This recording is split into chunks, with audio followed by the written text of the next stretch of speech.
Here's my setup mic.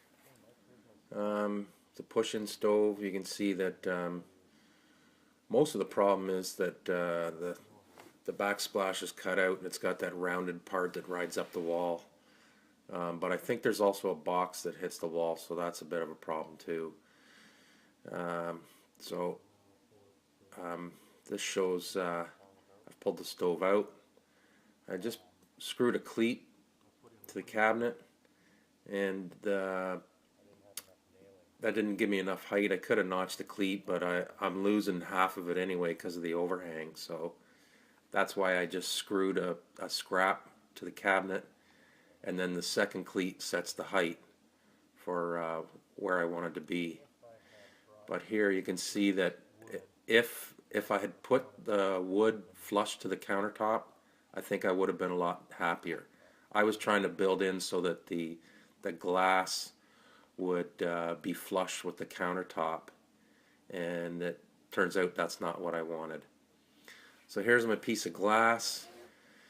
Like I said, just from any glass shop, they'll cut it to length and width, and they chamfer the edges so it's not sharp, it's not difficult to handle.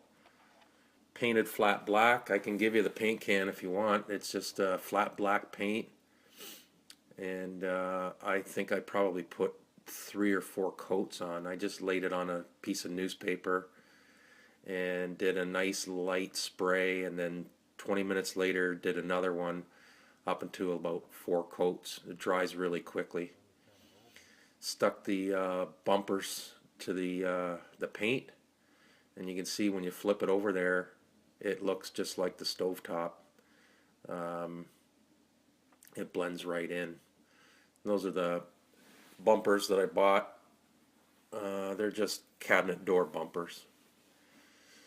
So when I put my first piece of glass in, it drops right in there on the wood. Like I said, the wood provides some solid support, takes a little bit of the spring out of it.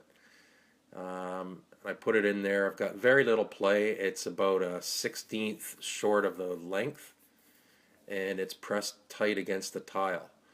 But you can see here that when I push the stove in, the stove does not make contact with that glass.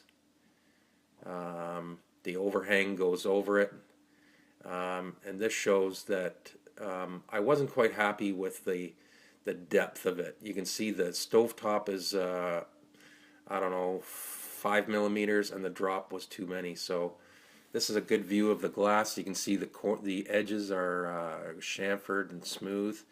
Flat black paint, 3 or 4 coats. But when you flip it over, it looks just like the stovetop.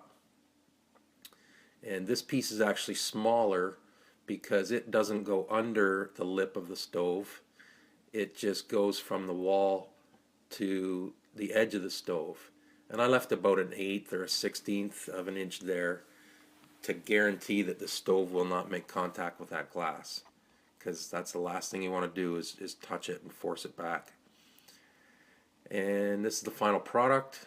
And I think you'd agree it looks a little better than that gap that was driving me nuts. Sounds like it's driving you nuts too. And anyways, don't tell Ann about this video, and I won't either, and you'll look like a genius.